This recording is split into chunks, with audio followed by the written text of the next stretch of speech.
datang di PKK Talks, bincang bermanfaat untuk Metro Ceria.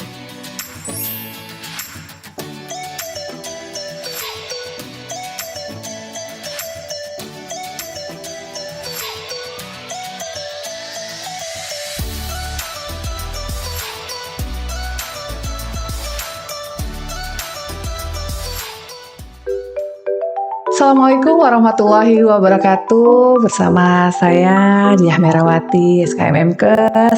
Ketemu lagi nih kita di konser konsultasi kesehatan Metro Ceria seri ke-9 dengan temanya Cegah Stroke dengan Perilaku Cerdik.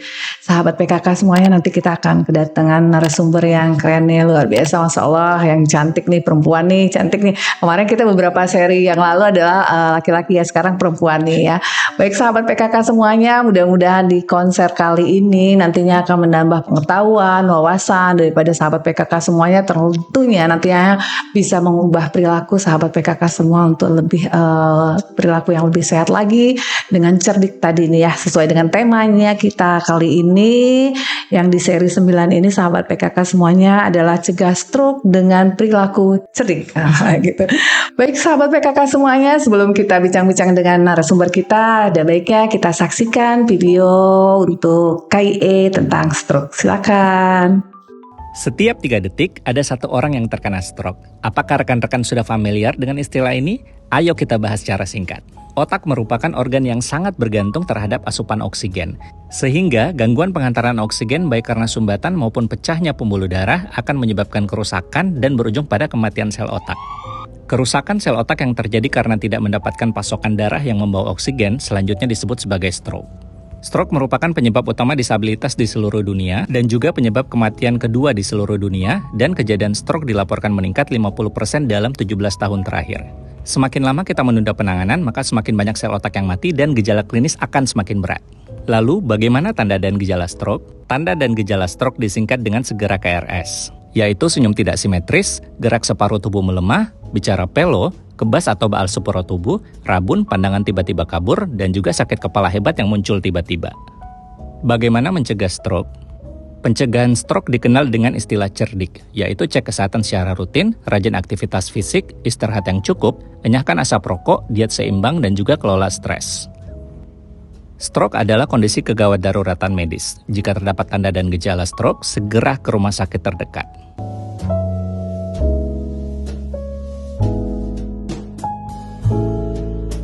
Baik sahabat PKK semuanya, setelah kita menyaksikan video tadi, gimana nih? Makin ingin tahu kan tentang stroke itu bagaimana dan cara untuk mencegah supaya kita tidak stroke.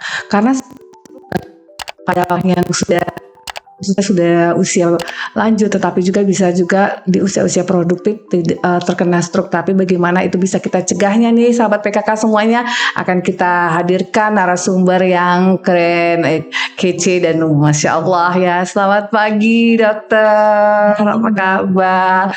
Dokter boleh dong sapa dulu sahabat PKK Kota Metro kita. Assalamualaikum sahabat PKK Kota Metro. Kan saya Dr. Melly Selvia, spesialis neurologi atau spesialis saraf. Ya oke. Sahabat PKK semuanya, kita sudah kehadiran narasumber kita. Sedikit akan saya coba untuk bacakan ya riwayat hidup beliau. Baik sahabat PKK semuanya, tadi secara langsung nih sudah disapa oleh narasumber kita. Akan ada lebih baiknya supaya sahabat PKK semuanya akan lebih mengenal lagi beliau. Coba untuk saya bacakan riwayat hidup daripada Dr. Melly.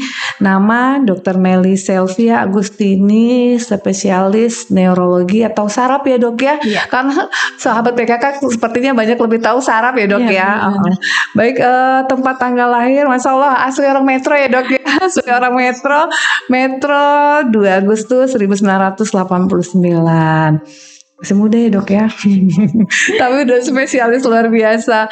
Agama Islam, alamatnya Jalan Tiram nomor 19 Yosodadi, Metro Timur, Kota Metro Lampung. Untuk riwayat pendidikan, beliau sekolah dari TK sampai dengan SMP ya, di SMA ya, sampai dengan SMA memang benar-benar di Metro. Ini sekolah SMA-nya malah deket rumah ya dok ya. Jadi SD TK-nya TK Pertiwi Teladan, SD Pertiwi Teladan, SMP Negeri 1 dan SMA-nya juga SMA Negeri 1 Metro untuk mengambil S1 ya, Fakultas Kedokteran Universitas Sriwijaya Palembang. Lulus tahun 2014 ya dok ya, dan lanjut langsung sekolah lagi PPDSI satunya neurologi Fakultas Universitas Diponegoro Semarang. Nyebrang ya, akhirnya ke Pulau Jawa juga ya dok ya. Dan riwayat pekerjaan beliau 2015 sampai dengan 2017 Puskesmas Yosodadi. Selanjutnya 2016 sampai dengan sekarang praktek beliau juga ada di Rumah Sakit Ajijah Metro ya. Dan untuk tempat tugasnya juga ada di tahun 2017 sampai dengan sekarang RSUD Jenderal Ahmad Yani Metro. Tahun 2023, jadi emang harus tiga ini ya, ada di klinik Ciko. Masya Allah luar biasa.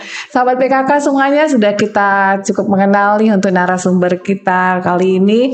Baik sahabat PKK, seperti kita ketahui konser ini adalah kerjasama antara PKK dengan IDI Ikatan Dokter Indonesia Cabang Kota Metro bersama tim penggerak PKK Kota Metro. Kita berusaha untuk mengedukasi masyarakat, memberi wawasan pengetahuan masyarakat seputar kesehatan yang kali ini tentunya dengan narasumber yang luar biasa, yang Masya Allah, yang cantik, yang keren abis ya. Ini dengan temanya kita bahas tentang stroke ya dokter ya.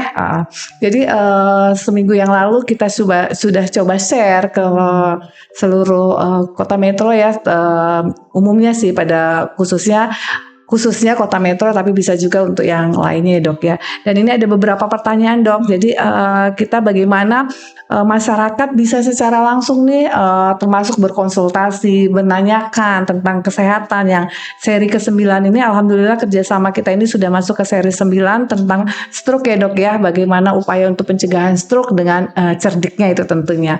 Baik, kita ke pertanyaan yang pertama nih ya dok ya. Ada dari Bu Opsi Okta Metro, dari ini Bu Opsi Okta ini, Metro, alamat Metro, nomor HP-nya 0813 790 19066. Izin bertanya dokter, serangan stroke bisa terjadi berulang. Bagaimana cara untuk menghindari stroke kedua tersebut dan apa saja yang dilakukan untuk mencegah serangan berulang? Nah biasanya dok ya kalau udah berulang ini akan lebih berat, memperberat lagi ya dok ya dari stroke yang pertama. Nah ini bagaimana untuk supaya tidak yang kedua? Iya. Kalau saya sih pengen tahunya juga sih dok sekalian ya, bagaimana nih supaya tidak stroke, dan kalau sudah stroke jangan sampai stroke yang kedua gitu ya dok ya, seperti itu ya dok ya. Jadi komplit nih dari pencegahannya dan intervensinya supaya tidak menjadi yang stroke lebih parah lagi. Seperti apa dok? Jadi terima kasih buat pertanyaannya. Jadi memang stroke itu adalah alasan kedua atau sebab kedua kematian di seluruh dunia. Jadi memang kita tidak bisa menganggap remeh untuk penyakit stroke sendiri. Untuk di Indonesia itu malah nomor 1 penyebab kematian terbesar di Indonesia. Dan juga dia penyebab kecacatan nomor 1 di dunia. Jadi seseorang yang sudah kena stroke itu kedepannya lebih mudah terjadi disabilitas dibandingkan dengan penyakit lain. Oleh karena itu kalau sudah pernah terkena stroke, kita benar-benar jaga untuk tidak terkena stroke lagi. Karena dengan kena stroke berulang itu nanti biasanya umumnya ya gejalanya itu akan lebih berat dibandingkan yang stroke yang pertama. Caranya gimana? Jadi stroke itu kan banyak penyebabnya. Untuk orang dewasa ya secara umum itu banyak faktor resiko yang akan memicu si stroke ini. Nah, gimana cara kita untuk mencegahnya? Kita harus kendalikan atau kontrol dari faktor-faktor resiko itu. Jadi resiko yang bisa bikin dia jadi stroke. Misalnya punya darah tinggi, ya itu harus dikontrol seperti itu, karena darah tinggi itu adalah penyebab yang paling utama untuk terjadinya stroke. Ya, lalu ada lagi diet.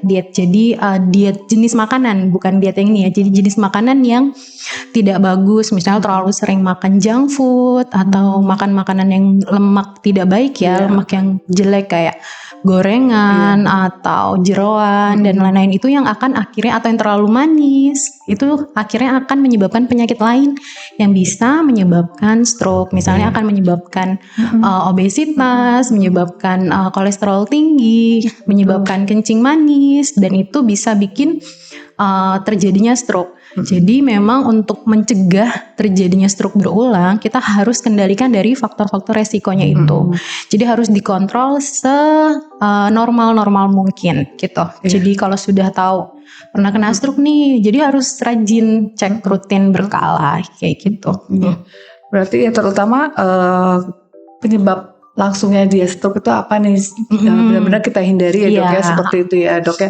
Ternyata kan masyarakat selama ini taunya aja dia yang hipertensi ya dok ya, baru bisa stroke gitu. Ternyata diabetes juga ya bisa menyebabkan stroke seperti terus, itu. Masyarakat tuh kalau udah kena stroke dirawat terus enakan nih, terus nggak mau kontrol lagi, itu seringnya gitu. Padahal ini termasuk penyakit jangka panjang ya dok ya. Berarti kalau sudah dia tersampelkan itu udah kena stroke, berarti sudah harus, seumur hidup dia memang harus kontrol. Nggak bisa hanya sekali dirawat terus pulang karena udah enakan, udah sembuh ngerasa enak, jadi obatnya semuanya di stop gitu. Aduh, jadinya nanti itu salah satunya bisa bikin stroke lagi gitu. Betul, seperti itu ya dok ya. Jadi begitu sahabat PKK semuanya, Masya Allah nih baru pemula deh ya, udah baru pertanyaan-pertanyaan Mas sudah membuka kita untuk benar-benar lebih bagaimana bergaya hidup yang sehat ya. Tadi salah satunya ya menghindari makanan yang siap saji ya dok ya, junk food. Tapi kayak mana dok sekarang? Sekarang semuanya mager ya dok ya. Jadi cukup SMS datanglah makanan ya dok ya. Ojek online ojek online yang udah siap saji semua lagi dok ya. Dokter kan itu tadi salah satu yang harus kita hindari di kelompok usia dewasa ya dok ya. Ternyata stroke ini bukan hanya di dewasa saja, tetapi sekarang ini lebih bergeser lagi nih ya, penyakit tidak menularnya bergeser lagi nih ke memang benar-benar malah remaja gitu ya, anak-anak gitu yang bisa seperti itu ya dok ya. Mungkin ini ada di sedikit pertanyaannya nih dok ya, dari Desi Normalina Yosorjo. Dokter, saya bertanya, apakah anak-anak dapat menderita stroke? Apakah penyebabnya dok ya? Dan tadi salah satunya saya sekali nanya juga nih ya dok ya, hipertensi ya dok ya. Hipertensi itu bisa tidak karena faktor genetiknya atau faktor keturunan gitu ya dok ya. Terus apakah anak yang misalnya dia suka berolahraga itu tensinya bisa tinggi gitu. Nah itu seperti apa sih yang kena di anak-anak tersebut gitu. Saya rasa kalau untuk soal makanan sih kayaknya sih sudah mulai menghindari yang hal yang dokter sampaikan ya, tetapi masih tinggi gitu. Dan ada nih beberapa waktu yang lalu anak-anak nih SMA ya dok ya, itu tensinya tinggi ya, tapi dia atlet gitu semacam kalau atlet memang tinggi gitu tensinya. Itu apa seperti itu dong? Jadi kalau stroke ya, jadi sekarang tuh memang zaman dulu itu dikatakan kalau stroke tuh hanya terkena pada orang dewasa, khususnya 55 tahun ke atas ya. Tapi makin kesini itu makin sering stroke kena di usia di bawah 50. Bahkan saya pernah dapat beberapa pasien tuh usianya 30-an itu sudah kena stroke ya. Tapi awalnya mungkin hipertensi waktu remajanya gitu ya dok ya? Iya, kemungkinan banyak kalau untuk yang di bawah itu, dan itu tadi yang gaya hidup dan lain-lain itu juga memicu ya terjadinya stroke pada usia-usia yang lebih muda. Kalau untuk anak-anak itu penyebabnya lebih beragam ya, lebih beragam dibandingkan dewasa. Misalnya kalau anak bayi nih, bayi yang baru lahir atau bayi-bayi yang masih usianya beberapa hari, itu ada beberapa penyebab atau pemicu. Misal asfiksia.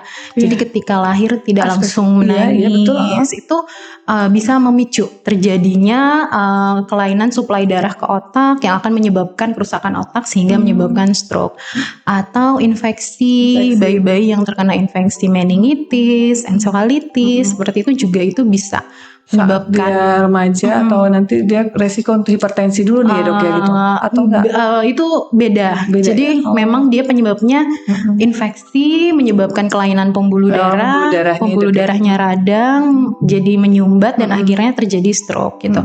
Itu kalau infeksi. Atau metabolik, misalnya memang sudah punya bawaan kelainan ginjal gitu. Dan yang paling sering sebenarnya kalau untuk anak-anak itu kelainan bawaan pada jantung. Jadi kayak penyakit jantung bawaan itu bisa menyebabkan stroke pada anak-anak. Paling sering sih kelainan jantung bawaan kalau untuk anak ya. Kalau untuk dewasa sebenarnya usia 30 itu sebenarnya sama seperti yang usia 50-an ke atas. Karena mereka sudah gaya hidup dari dewasa, dari muda, dari remaja itu udah nggak bagus, dan dia juga punya faktor risiko keturunan. Jadi stroke itu ada faktor risiko yang bisa kita kontrol, ada yang nggak bisa kita kontrol. Ya, jadi genetik itu pasrah. sama. Iya.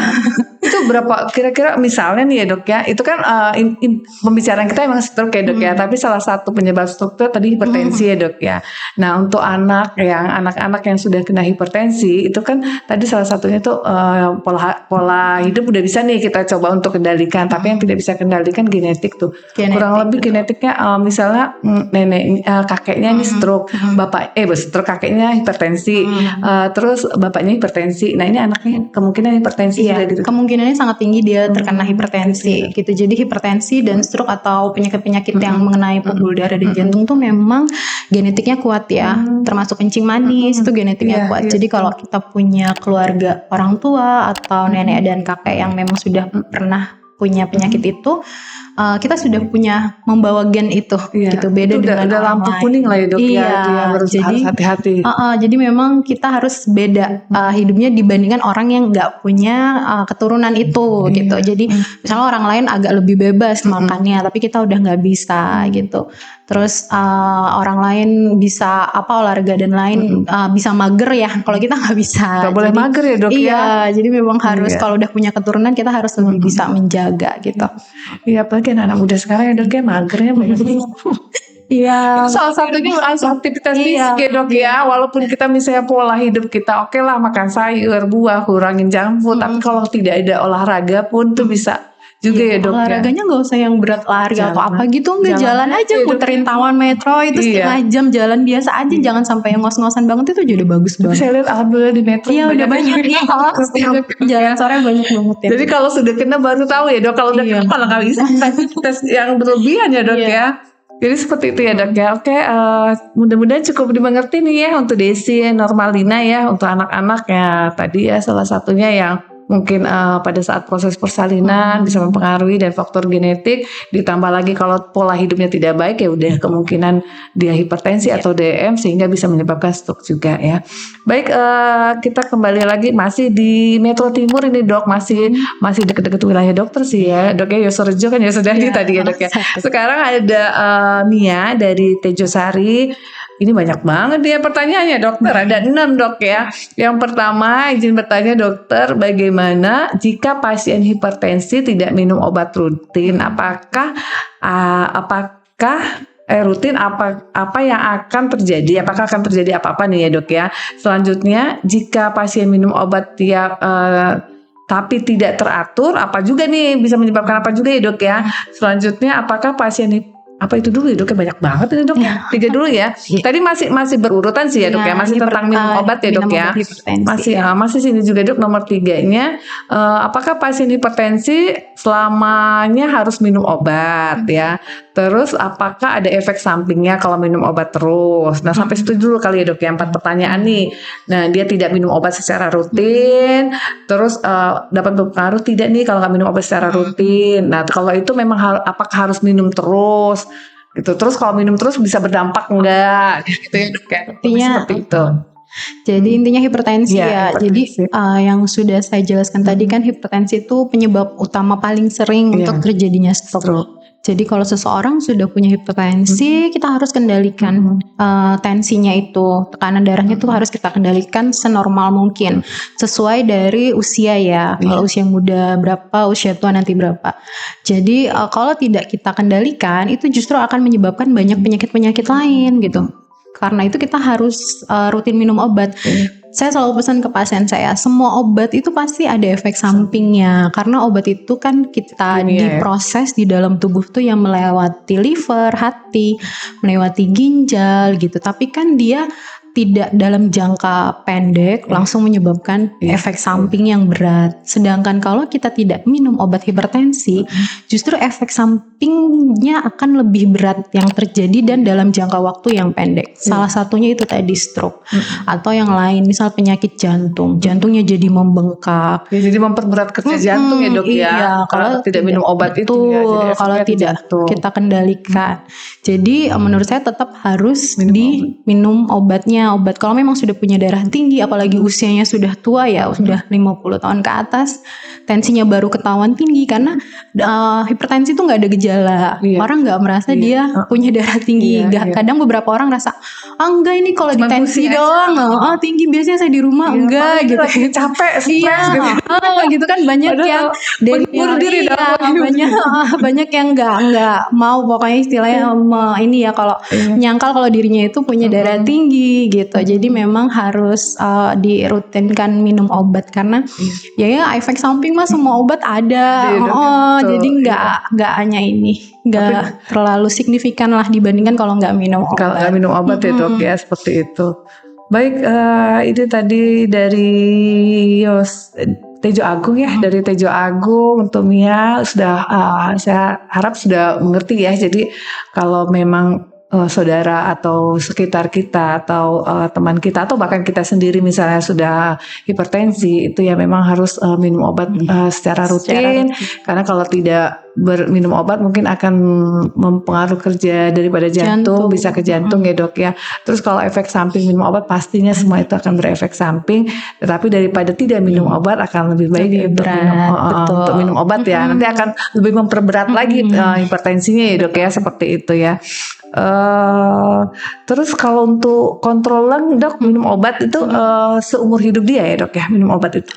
Kita lihat tensinya ya, tekanan darah. Jadi kan kita kalau untuk mengendalikan tekanan darah tuh nggak hanya dari obat, jadi dari makanan, dari aktivitas fisik itu juga kita bisa sebenarnya. Di awal tuh bahkan kadang kan kalau baru ketahuan dan masih usia-usia muda, kita nggak langsung kasih obat kok. Jadi kita kayak kasih dia lifestyle ya, gaya hidupnya harus lebih banyak gerak, terus kurangi makanan yang asin gitu-gitu.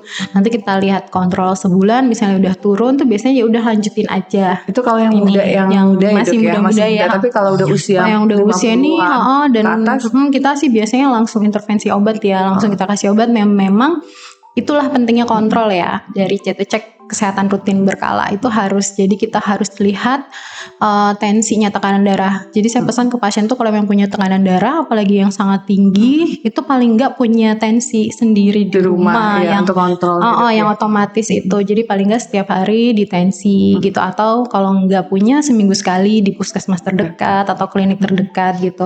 Dan memang obatnya itu tetap kita minum. Kalau dibilang seumur hidup bisa aja, atau nanti kita lihat kondisi ke depannya gitu.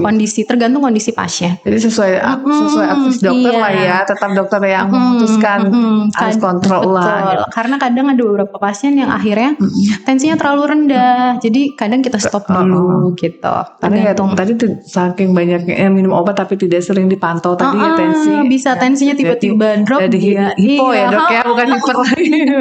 Makanya kita lihat kondisinya, tergantung kondisi. Ya, seperti itu ya untuk Mia. Ini masih pertanyaan dari Mia juga sih dok ya.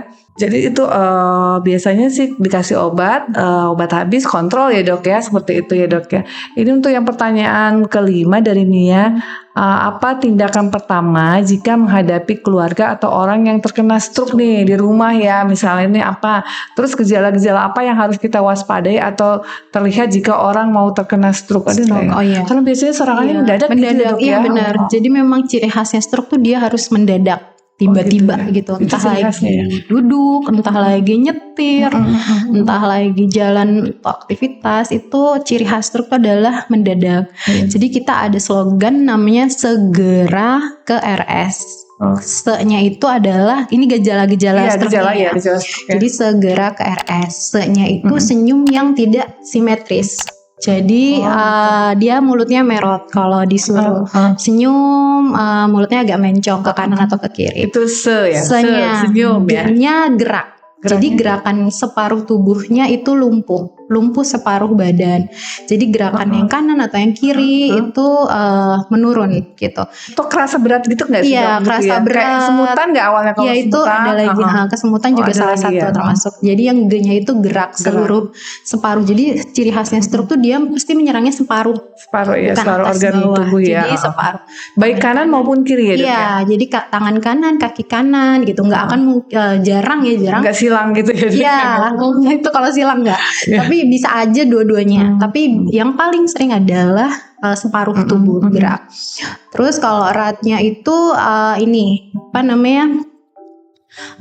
Selain mulut merot, gerakan semut itu sama bicaranya. Eratnya tuh bicaranya pelo, dia celat, lidahnya tuh berat kalau untuk bicara. Jadi cadel gitu ya, Dok, ya? Itu tiba-tiba semua ya kejadiannya. Kadang orang tuh pertama cuman bicara pelonya doang nih, tapi nggak diambil itu ya, Dok ya. Itu karena biasa kecapean. Biasanya pasti kecapean. Iya. Capeknya kerjanya kerja, Dok ya. Kalau kecapean tukang-tukang setiap hari capek. Ini nanti ini, tapi lama-lama malah jadi lemas dan gitu. Biasanya awal tuh pelo-pelo aja gitu atau cadel aja. Itu kalau arahnya itu bicara. Terus ke-nya itu kebas tadi, kesemutan atau kebas itu bisa juga terjadi. Jadi nggak hanya lemas, tapi dia juga ngerasa kayak badannya tuh tebel terus kesemutannya kok cuman separuh gitu. Itu tiba-tiba juga terjadi. Terus R-nya itu apa namanya kalau segera ke RS. Kalau R-nya jadi dia ngerasa rabun. Jadi matanya tuh tiba-tiba gelap. Gelap ya. Gelapnya tuh separoh. Bisa mata kanan aja atau mata kiri aja yang gelap. Jadi bisa itu tiba-tiba juga. Jadi memang stroke itu nggak hanya kena ke otak tapi juga bisa kena ke retina mata. Gitu. Jadi ada yang namanya stroke mata. Berarti pecah pembuluh darah di matanya itu ya? Iya, jadi dia kena ke saraf matanya. Jadi ngerasa cuman mata sebelah kiri tiba-tiba kabur tapi nggak ada keluhan lain. Itu juga bisa salah satu tanda dari gejala stroke akut. Terus S-nya itu sakit kepala. Yang sakit kepala hebat ya, atau pusing gliyeng, kayak vertigo kalau kata orang-orang. Kadang itu bilangnya tuh vertigo, kan memang sebelah juga tuh. Iya, kepalanya kan karena vertigo aja tapi kok berat gitu ya. Setelah kita scan ternyata ada stroke-nya gitu, banyak yang seperti itu. Nah, stroke itu pecah atau sumbatan, Dok? Pecah pembuluh darah atau sumbatan? Jadi stroke itu ada dua jenis. Ada yang memang dia yang sumbatan. Ada yang pembuluh darahnya pecah. Yang paling sering sih memang yang sumbatan ya. Kalau bahayanya sama aja, Dok ya? Sebenarnya kalau untuk kondisi ya biasanya lebih berat yang pecah pembuluh darah.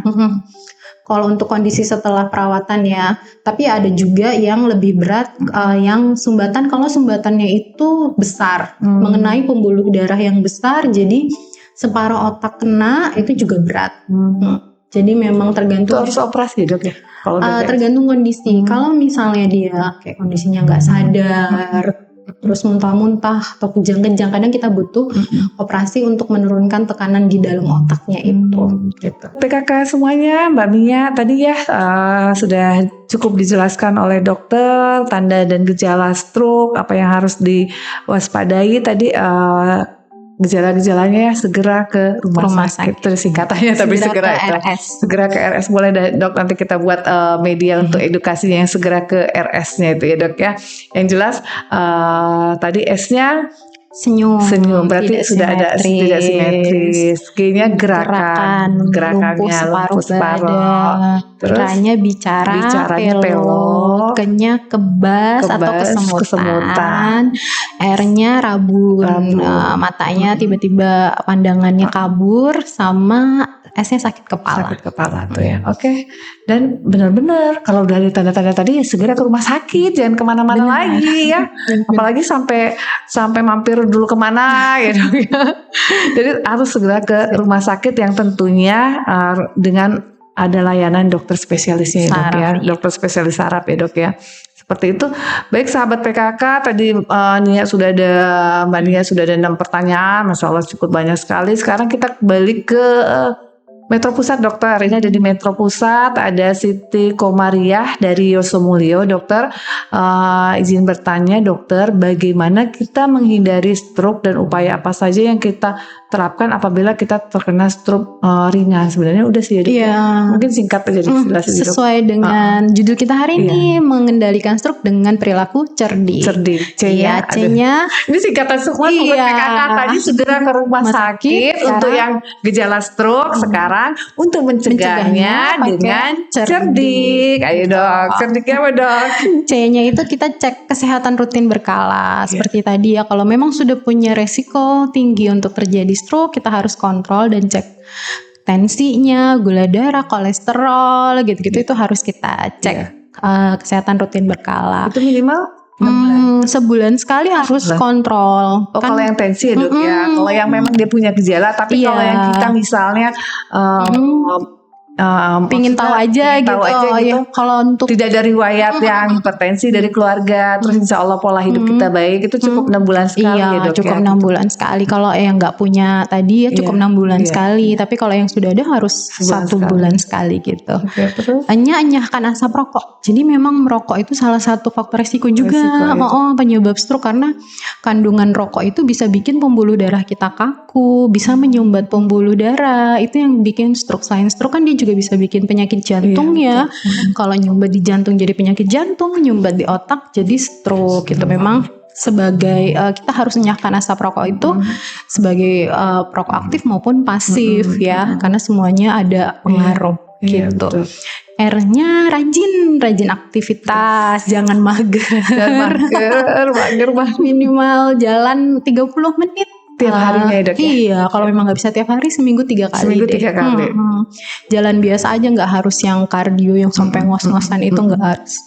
Terus D-nya diet seimbang. Jadi kurang-kurangi yang gorengan-gorengan, jeroan, santan tuh sebenarnya bagus ya. Cuman kalau yang kadang kita kalau beli di luar itu kan yang sudah diangetin berkali-kali ya. Ketika diangetin tuh lemak jahatnya makin numpuk gitu. Gimana dengan rendang dok? Ya itu. Itu memang udah dianget-anget. Iya, makin lama masaknya kan makin enak ya. Iya, itu juga salah satunya. Terus I-nya istirahat yang cukup.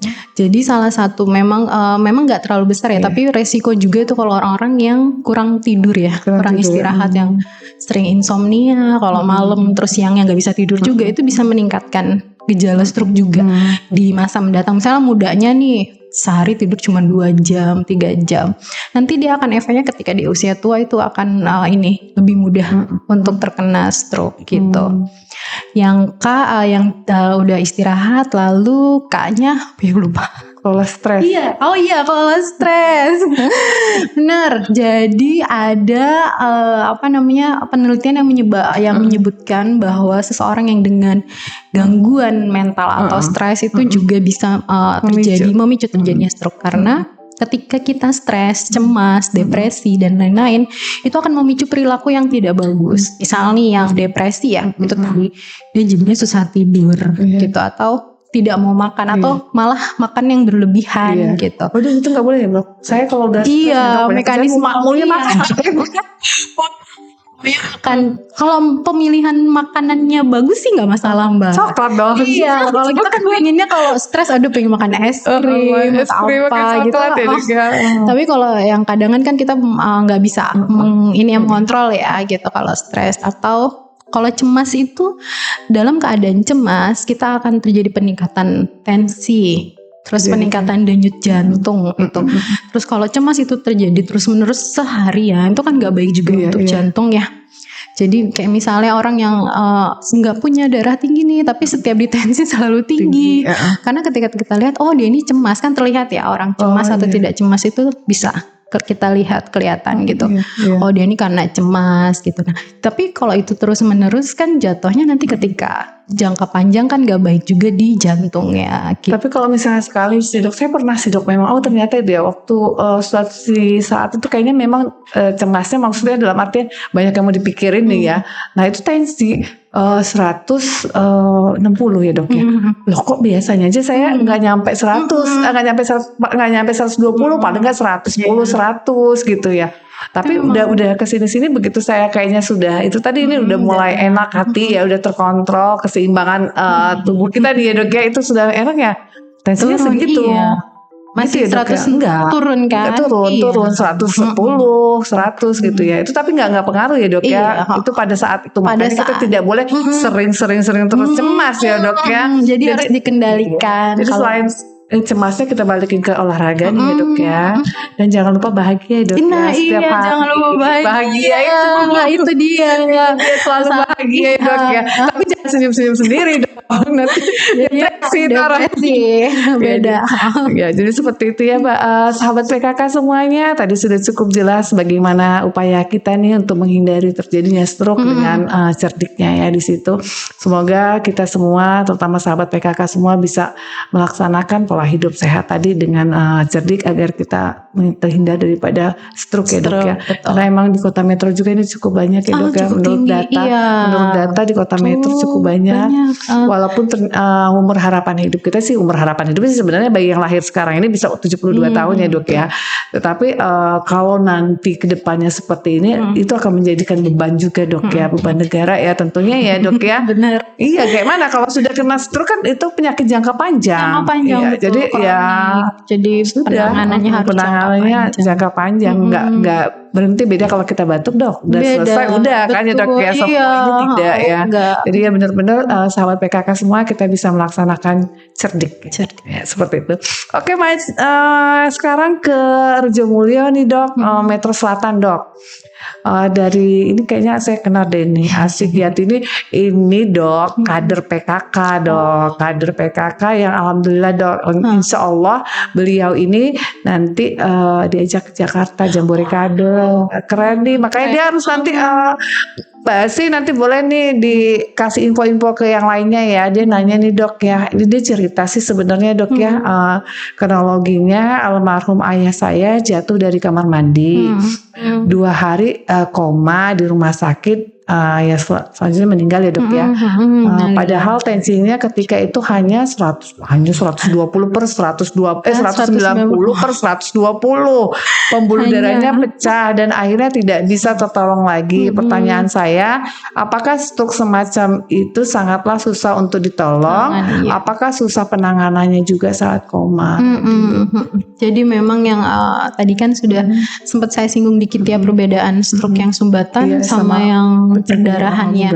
190 tuh nggak cuma. Cuma makanya saya heran, cuma memang harus 220 jebol. Tinggi ya, kita anggapnya itu suatu hipertensi emergensi kalau bahasa kita. Jadi hipertensi yang harus segera kita turunkan dalam jangka waktu setengah sampai 1 jam. Cuman kadang-kadang beberapa orang yang seperti saya bilang tadi, dia punya darah tinggi itu sebenarnya sudah lama, tapi baru ketahuan akhir-akhir ini. Jadi dan tidak terkontrol dengan obat. Jadi sebenarnya pembuluh darahnya itu sudah kaku, sudah sulit untuk kita kendalikan dengan obat, sudah sulit untuk kita turunkan dengan obat. Ketika terjadi stroke dan terjadi pecah di pembuluh darah, pada saat tensi tinggi itu kan perdarahan masih terus terjadi. Masih terus ngucur tuh darah di dalam otak. Sedangkan otak itu isinya itu tetap nggak bisa ditambah apapun, karena kan ini udah tulang otak tuh kan tulang ya dalamnya, luarnya itu tulang, dalamnya itu otak. Jadi ketika ada tambahan darah, dia akan menggeser otak kita untuk turun kemana, ke batang otak di daerah sini, di daerah sekitar leher. Itulah yang menyebabkan dia nggak sadar, karena di batang otak itu ada pusat kesadaran, ada pusat pernafasan, ada pusat suhu, dan banyak semua pusat tuh ada di batang otak. Jadi ketika ada pembuluh darah yang pecah dan luas ya, dia akan mendesak otak itu untuk merusak dari pusat kesadaran itu. Jadi memang ketika pasien sudah datang dalam keadaan koma, itu kita memang agak sulit untuk ini ya. Kesembuhannya ya, dok ya.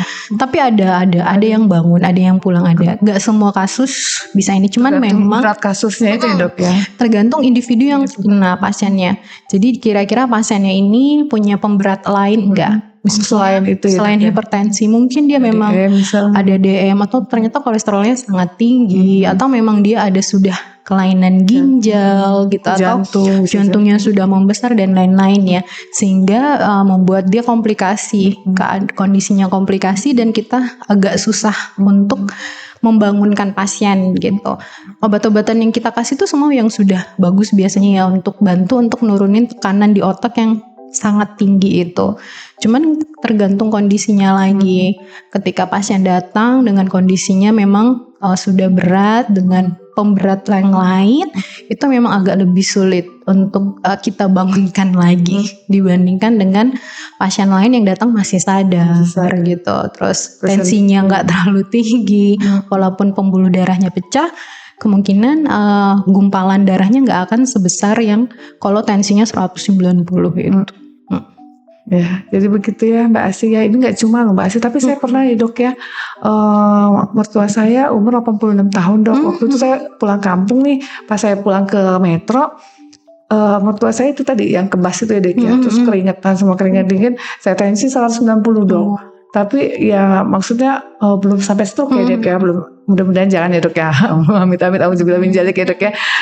Memang langsung saya bawa ke rumah sakit tuh dok ya, alhamdulillah sih, tapi memang terkontrol sih dok. Setiap bulannya pasti dia kontrol tensi ya, itu tadi pentingnya segera ke RS kalau sudah ada gejala yang tadi, memang harus cepat-cepat karena stroke yang kita tanganin dengan onset ya, misalnya gejalanya kurang dari 4 jam sama yang lebih dari 4 jam itu akan berbeda hasilnya. Lebih cepat memang lebih baik, lebih cepat kita memasukkan obat-obatan, kita tangani hipertensi dan lain-lainnya, itu akan lebih baik dibandingkan yang misalnya nanti aja, besok aja, nggak ada yang nganter gitu-gitu ya biasanya ya kendalanya, atau jauh dari rumah sakit gitu. Nah itu akan lebih sulit, lebih jelek biasanya keadaannya daripada jadi penyesalan nanti dok ya.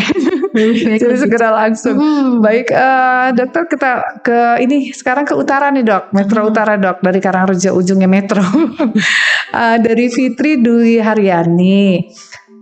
Dokter izin bertanya nih, manakah persentase kesembuhannya yang lebih besar antara stroke perdarahan dengan stroke karena penyumbatan? Tadi sih udah sih ya dok ya. Dan apakah yang harus dilakukan oleh pihak keluarga untuk mempercepat proses penyembuhan tersebut? Sebenarnya udah tadi dokter jelaskan sih ya dok ya. Intinya memang terlihat, jadi stroke sumbatan juga ada yang berat, yang saya bilang tadi, kalau dia menyumbat pembuluh darah yang besar, itu bisa separuh otak benar-benar kena. Jadi bisa lebih berat daripada yang perdarahan tapi perdarahannya kecil, hanya di tengah dan kecil gitu. Itu biasanya gejalanya lebih berat yang itu. Memang tergantung dari berat yang sumbatan justru. Kalau sumbatannya besar, tapi secara umum biasanya sumbatan-sumbatan itu nggak akan terlalu besar dibanding pecah pembuluh darah. Iya gitu. Memang lebih baik kondisinya itu memang lebih baik yang stroke yang sumbatan. Makanya orang-orang kadang taunya stroke ringan itu mungkin maksudnya stroke sumbatan gitu. Dikatakan stroke ringan karena memang jarang sekali yang berat. Lalu apa yang memang setelah stroke itu peran keluarga tuh penting banget untuk pasien, apalagi pasiennya itu pulang dengan kondisi masih lumpuh separuh badan. Itu ketika dia lumpuh separuh badan, itu otomatis otot-ototnya yang tidak bergerak itu bisa kaku. Jadi harus mobilisasi. Iya betul. Kan memang harusnya kita lakukan fisioterapi ya. Cuman kan kadang orang jauh, susah nganternya. Nah itu keluarga yang harus penting berarti di perannya.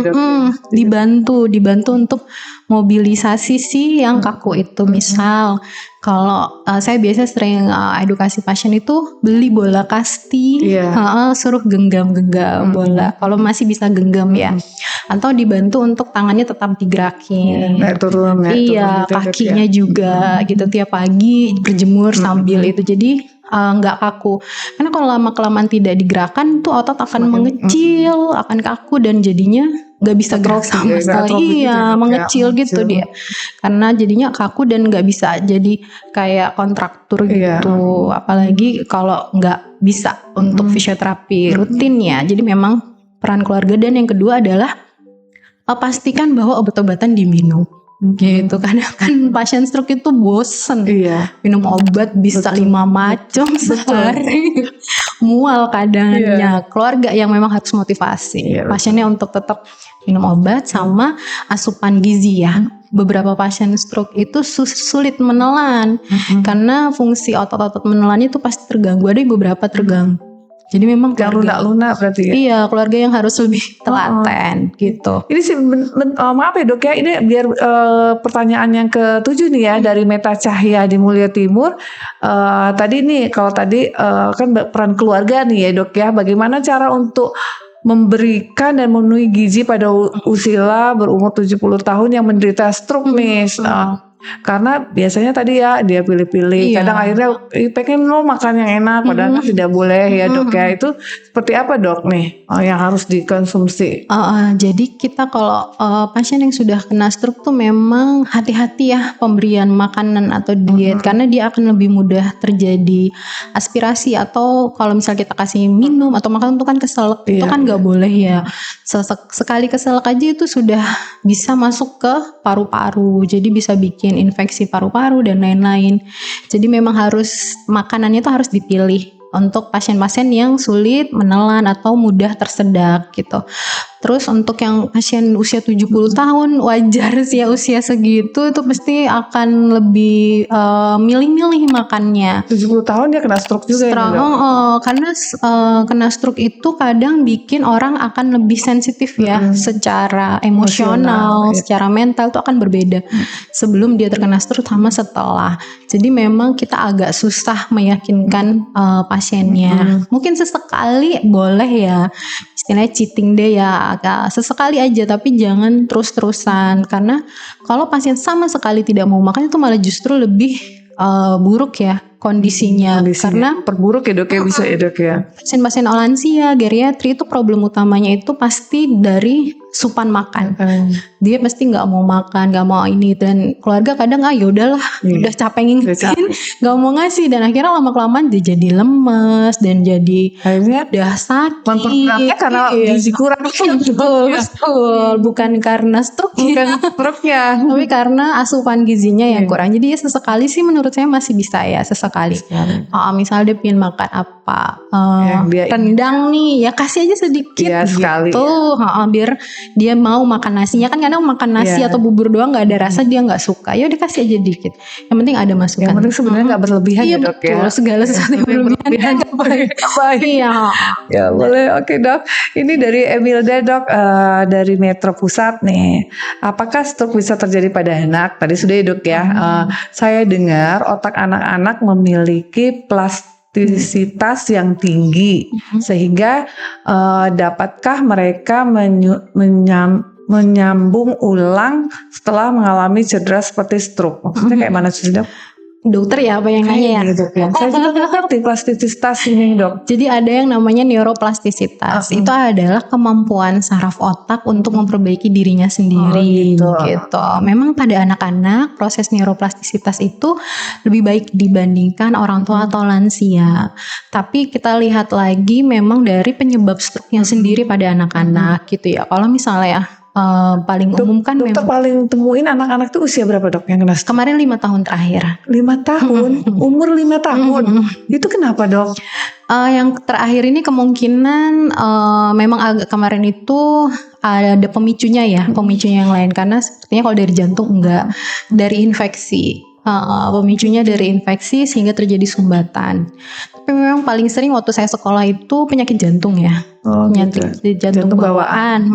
Itu dia bikin stroke. Jadi tergantung kondisi masing-masing. Jadi misalnya penyebabnya itu tadi penyakit jantung dan sumbatannya nggak terlalu besar, misalnya hanya sumbatan kecil, stroke kecil ya, stroke lakunar, itu dia, dan penanganannya ketika ini langsung ya, seperti saya bilang tadi, kurang dari 4 jam langsung kita masukkan obat dan lain-lain, neuroplastisitasnya akan lebih baik dibandingkan dengan yang lebih dari lansia, dan dia onsetnya lebih dari 4 jam atau 6 jam baru masuk obat, itu akan lebih baik. Pemulihannya lebih cepat, lebih baik ya dok. Iya, jadi memang tergantung dari kondisi anak, tergantung penyebab dan tergantung cepatnya kita tangani stroke itu gitu. Memang neuroplastisitas anak itu memang lebih baik dibanding lansia.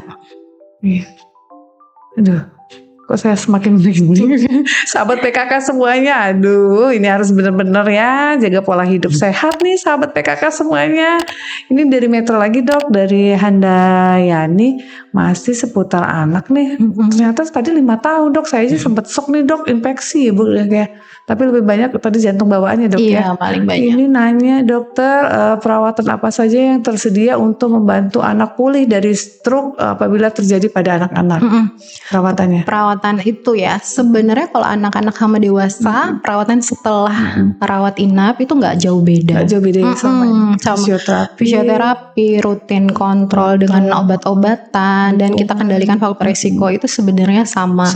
Memang paling kalau mau cepat pulih itu memang harus rajin fisioterapi ya. Karena dari program-program fisioterapi itu nanti akan banyak programnya, enggak hanya dilakukan pemanasan dengan alat, tapi juga akan dilakukan latihan-latihan dan juga sekarang itu sudah banyak alat-alat bantu fisioterapi ya untuk anak-anak, untuk dewasa. Misal alat bantu dia untuk jalan, seperti kayak tilting meja ya, jadi meja atau tempat tidur yang membantu dia untuk berjalan dan mobilitas. Dan biasanya kalau anak-anak apa susah menelan gitu-gitu ntar diajarin terapi menelan, atau ada anak-anak yang terkena stroke sampai nggak bisa ngomong ya bisu, itu nanti akan diajarin terapi wicara gitu. Tapi itu memang harus rutin dilakukan, nggak bisa hanya dalam 1 kali 2 kali karena istilahnya saraf otaknya udah rusak gitu, udah mati.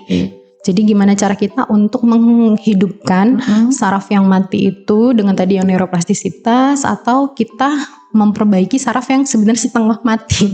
Jadi masih ada saraf-saraf sekitarnya yang masih bisa kita selamatkan. Jadi biasanya kita selamatkan saraf-saraf yang hampir mati tadi. Tapi ada sisa ya dok ya. Maksudnya tadi setengah mati ya setengah itulah ya dok. Nggak mungkin menjadi 60 menjadi 70 misalnya gitu ya dok. Iya, jadi yang hampir mati itu masih bisa kita selamatkan sebenarnya. Iya, tapi nggak bisa menambah gitu ya dok ya. Misalnya nih 50% nih yang bagus nih, yang 50% rusak. Nah yang bagus, yang rusak itu nggak mungkin menjadi bagus kan dok ya? Masih bisa kalau anak-anak itu. Kalau anak-anak bisa ya dok jadi ya, karena tadi ya yang ada neuroplastisitas itu. Dewasa sih sebenarnya juga masih bisa. Jadi sekarang itu di bagian saraf itu kita sudah banyak mengembangkan program-program untuk meningkatkan neuroplastisitas. Memang beberapa alat ada, cuman di Lampung belum ada ya. Jadi kayak TMS dan lain-lain. Jadi kita kayak menstimulasi otak itu untuk tetap membaik saraf-sarafnya itu. Kita tetap jadi yang dulunya udah mati atau saraf-saraf yang udah rusak itu kita coba kembalikan. Tetap ya memang tidak senormal. Iya, nggak mungkin menjadi 100 gitu. Iya, paling enggak 60 gitu-gitu. Iya, kita tetap ada usaha. Pasti jadi ada sisa bekasnya itu yang tidak mungkin kita kembalikan lagi gitu ya, betul. Ya. Apalagi kalau udah stroke-nya udah luas gitu ya. Kalau yang kecil-kecil, yang ini masih bisa. Anak-anak tadi masih ya karena neuroplastisitas ya. Gitu. Oke dokter, ini ada pertanyaan dari Lampung Tengah dok. Lampung Tengah dok ini nanya dok, siapa saja yang berisiko terkena stroke dan apakah cara pencegahannya dok? Saya rasa tadi sudah sih. Yang perilaku cerdik ya kalau untuk cerdik. Siapa saja tadi yang berisiko? Yang risiko tadi yang sudah hipertensi, DM, rokok dan lain-lain. Kalau untuk pencegahannya jangan cerdik. Ya seperti itu. Ini dokter dari Metro Timur bukan Lampung Timur ya. Apakah mungkin terkena stroke tanpa disadari? Mungkin saja ya dok ya. Terkena stroke tanpa disadari. Dia nggak sadar dirinya kalau dia stroke. Biasanya stroke itu pasti ada gejala tadi yang segera ke rumah sakit betul. Ya gitu ya. Kalau yang tidak bergejala itu tadi hipertensi. Ya. Tapi kalau udah stroke pasti ada gejala. Minimal pusing lah, minimal geliang vertigo. Ya tadi yang segera ke rumah sakit itu salah satu di antaranya saja, misalnya udah termasuk ya dok ya. Betul. Karena kadang nggak mesti harus segera ke rumah sakitnya itu kan. Mungkin misalnya tadi yang cuman kebas sebelah aja. Gitu. Itu berarti dia masih proses awal nih. Fase awal. Kalau kita cepat masukin obat dia nggak akan berkembang jadi yang lain. Kita mencegah dia jadi lumpuh, jadi pelo gitu-gitu. Iya, jadi seperti itu ya. Pastinya harus sadar dong, jangan sampai nggak sadar kalau kena stroke ya dok ya. Iya. Dokter ini kita ke Lampung Timur nih dok. Lampung Timur dari Miliana Astuti.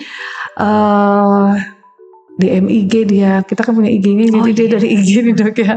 Dia tanya dari IG, adakah dampak jangka panjang dari penyakit stroke dokter? Mohon jawabannya ya dok. Iya, tenang dikasih jawabannya Bu.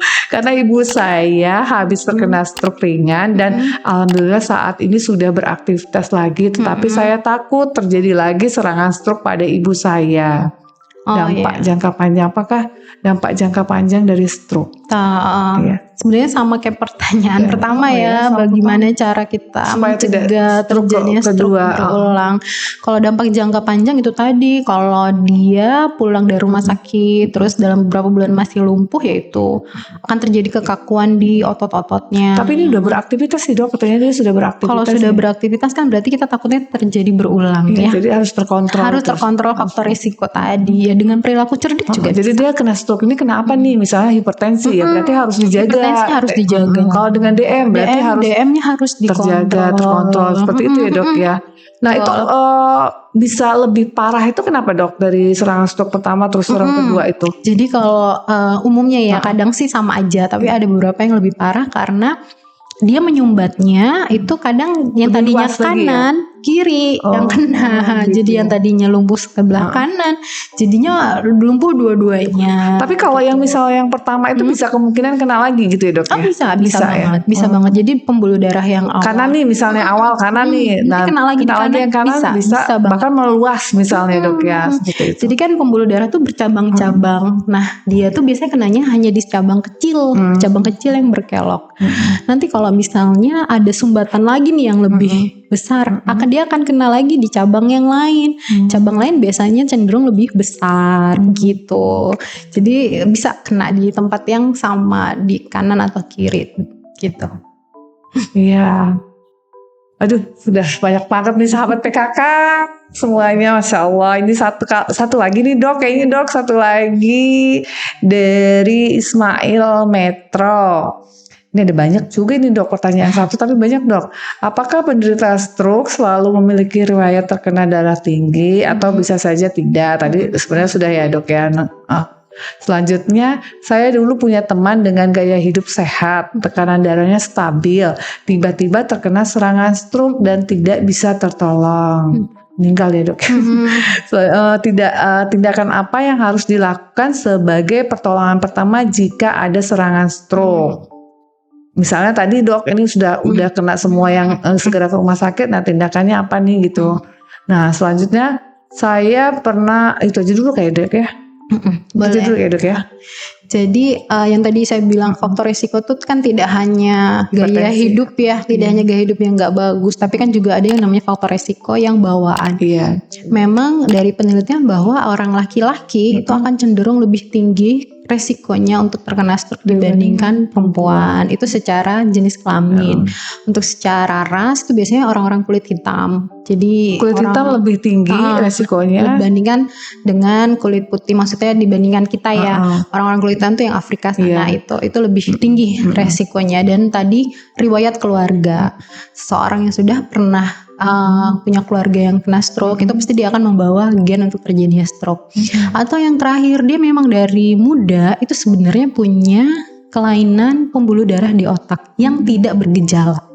Jadi pembuluh darahnya itu tipis dan menggelembung kayak balon. Jadi kita bilangnya, tapi emang dari genetik ya, maksudnya dari lahir dari sananya memang seperti itu ya dok ya. Itu biasanya tidak terdeteksi karena tidak bergejala memang. Paling gejalanya kayak hanya nyeri kepala dikit-dikit doang gitu. Tapi ternyata setelah dilihat itu dia memang ada kelainan pembuluh darah yang kita bilangnya aneurisma ya. Jadi pembuluh darahnya itu tipis dan melebar kayak balon dan itu tuh gampang pecah. Biasanya orang-orang usia muda terkena stroke perdarahan dengan tidak ada faktor resiko lain, itu karena itu pecah. Jadi pembuluh darah yang tipis tadi itu pecah sehingga terjadinya stroke. Jadi bisa juga seperti itu. Yang kalau untuk yang dewasa muda yang istilahnya ini bagus nih pola hidupnya, tensi ada, nggak ngerokok, nggak ada sakit apapun. Gitu. Iya ini tadi seperti itu ya dok. Biasanya biasanya yang paling sering karena memang ada dia punya kelainan pembuluh darah. Strukturnya pembuluh darah. Terus apa yang sarafnya ya dok? Iya betul. Apa yang harus kita lakukan? Jadi kalau ada nih yang segera ke rumah sakit itu tadi semua gejalanya ada, yang harus kita lakukan cepet-cepet dibawa ke rumah sakit. Jadi maksudnya kita tidak melakukan tindakan ada. Jadi misalnya kita lihat nih ada seseorang, kita langsung rebahkan pasien. Jadi benar-benar kita buat dia istirahat, relax, pakaiannya kalau misalnya tiba-tiba dia ngorok atau apa, kita harus bebaskan jalan nafas. Caranya gimana? Jadi kepalanya tuh harus lebih tinggi dibandingkan kaki. Kalau kita yakin dia ini stroke ya, jadi kepalanya harus lebih tinggi dibanding kaki sekitar 30 derajat. Jadi posisi kepala harus lebih tinggi. Terus kalau ngorok gimana? Leher ini jangan sampai ketekuk ke bawah. Jadi ekstensi gitu ya? Ekstensi pun nggak boleh. Jadi bener-bener yang kalau kasih bantalnya itu sampai ke bawah gitu. Jadi nggak yang gini banget, Jadi bener-bener yang rata gitu. Jadi dia nggak menutup jalan nafas gitu. Dan keluarga lain cepet cari kendaraan untuk menyiapkan pasien langsung dibawa ke klinik terdekat atau rumah sakit terdekat, karena dia harus cepet kita kasih oksigen dan lain-lain. Penanganan awal, tensi harus kita turunkan, stabilkan dan gitu-gitu. Kalau memang kita tahu dia kena stroke atau misal muntah ya, biasanya kan sering tuh nggak sadar langsung muntah dimiringkan, biar nggak terjadi aspirasi, biar nggak tersedak sama muntahnya gitu-gitu. Kalau misalnya ada lagi kadang kejang, nah kalau kejang ya udah diiniin aja, diamankan daerah sekitar, jangan sampai dia kira-kira kena meja, kursi gitu-gitu. Terus jangan sesekali memasukkan apapun di mulutnya, karena itu justru akan membahayakan yang masukin sama membahayakan pasiennya sendiri, karena dia bisa mendorong lidah, jadi malah menutup jalan nafas ketika dia kejang gitu. Jadi memang diamankan aja sekitarnya gitu. Begitu ya Ismail ini ternyata ya itu tadi kita ada beberapa hal tadi ya dok ya, bisa mungkin dengan hipertensi, misalnya penyakitnya, atau juga dengan faktor keturunannya, atau memang secara dari lahirnya ada yang tidak sesuai ya dok ya, dari bentuknya yang tidak sesuai dari syarat-syaratnya tadi ya dok ya, seperti itu. Dan tadi sudah dijelaskan juga sahabat PKK bagaimana jika kita penanganan sementara ya dok ya, sambil memang menunggu bantuan atau menunggu ambulan datang ya, kita harus posisikan yang tidak membahayakan. Tadi kalau terjadi kejang ya dok ya, kalau misalnya sesak atau kalau muntah dimiringkan, kalau sesak ditidurkan, posisi kepala 30 derajat ya, seperti itu ya sahabat PKK. Masya Allah luar biasa nih ilmu kita, pengetahuan. Tapi saya mudah-mudahan gak bisa jalan ketemuin ini ya sahabat PKK semuanya ya. Ini masih pertanyaan yang tadi ya dok ya, saya pernah mendengar dari Ismail Metro ya dok ya, Pak Ismail ya Metro, saya pernah mendengar pasca stroke pasien bisa pulih seperti sedia kala jika cepat mendapatkan pertolongan atau golden heart ya, golden time ini kok golden. Jadi bisa dijelaskan dok. Nah tadi sudah sih sebenarnya dok ya. Terus pasca serangan stroke kemudian melakukan terapi dan pengobatan serta perilaku hidup sehat. Jenis olahraga yang dianjurkan seperti apa dok? Masih memungkinkan menderita sudah lansia dan aktivitas sudah ringan dan terbatas itu misalnya kalau yang lansia gitu. Kalau yang yang masih anak muda itu seperti apa nih olahraga, jenis olahraganya? Yang sudah kena stroke sudah kena stroke nih tapi udah membaik ya, misalnya kekuatan tangan kakinya udah bagus, terus dia mau olahraganya memang nggak boleh yang intensitas tinggi ya. Jadi memang olahraga yang intensitas rendah terutama untuk lansia. Jadi ya hanya tadi jalan kaki aja, jalan kaki maksimal tuh 30 menit aja, jangan terlalu lama, jangan sampai dia yang ngos-ngosan banget, itu nggak boleh. Kalau udah capek udah berhenti gitu. Jadi memang untuk lansia yang penting mobilisasinya yang nggak terlalu berlebihan gitu, karena nanti justru malah akan memperberat kerja jantung kalau dia terlalu intens ya olahraganya gitu paling. Baik sahabat PKK, luar biasa udah cukup lama nih bincang-bincang kita yang narasumbernya yang Masya Allah keren banget nih, dan mudah-mudahan dapat tambah wawasan nih untuk sahabat PKK semuanya ya dok ya. Tapi sebelum kita akhiri dokter, kami minta dokter bisa closing ya dok ya, kasih sahabat-sahabat PKK semua ini apa nih inti daripada tema kita kali ini ya dok. Sahabat PKK Kota Metro, terima kasih sudah memberikan pertanyaan-pertanyaan yang bagus kepada saya, dan untuk take home message ya. Jadi pesan yang untuk kita bisa ambil dari bincang-bincang kita hari ini itu yang pertama adalah kita harus mencegah terjadinya stroke. Kita bisa banget mencegah stroke karena stroke itu adalah salah satu penyakit yang bisa kita cegah, yaitu dengan apa? Tadi dengan perilaku cerdik gitu. Dan jika sudah terlanjur kena stroke, kita harus mengenali gejalanya yang tadi yang sudah kita rangkum dengan segera ke RS. Segera ke RS ketika sudah terkena stroke memang lebih cepat penanganannya, hasilnya itu akan jauh lebih baik dibandingkan kalau kita tunda ke RS. Jadi memang kalau sudah terkena stroke harus segera ke rumah sakit gitu. Terima kasih. Iya, terima kasih Dr. Meli. Masya Allah luar biasa sahabat PKK semuanya. Materi kita kali ini cegah stroke dengan cerdik. Sahabat PKK semuanya, sahabat PKK tentunya kita harus menjadi pelopor gaya hidup sehat ya. Bagaimana kita harus berhidup sehat, Germas, gerakan masyarakat hidup sehat dengan tadi semboyannya cerdik ya, dan jangan lupa selalu berpola hidup yang sehat dengan selalu aktivitas fisik juga, dan kita upayakan menjadi pelopor gaya hidup sehat untuk masyarakat Kota Metro, untuk sahabat-sahabat PKK semuanya. Dan mudah-mudahan di konser berikutnya kita akan bertemu lagi dengan tentunya dengan tema-tema yang asik-asik dan oke-oke semua, yang menjadi suatu pembelajaran untuk kita semua, dan bagaimana kita menjadi masyarakat yang dapat meningkatkan masyarakat di Kota Metro yang lebih baik lagi tentunya semuanya.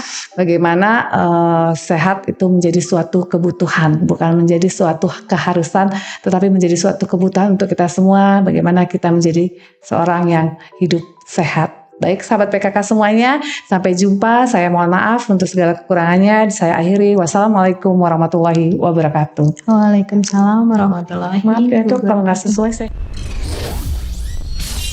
Selamat datang di PKK Talks, bincang bermanfaat untuk Metro Ceria.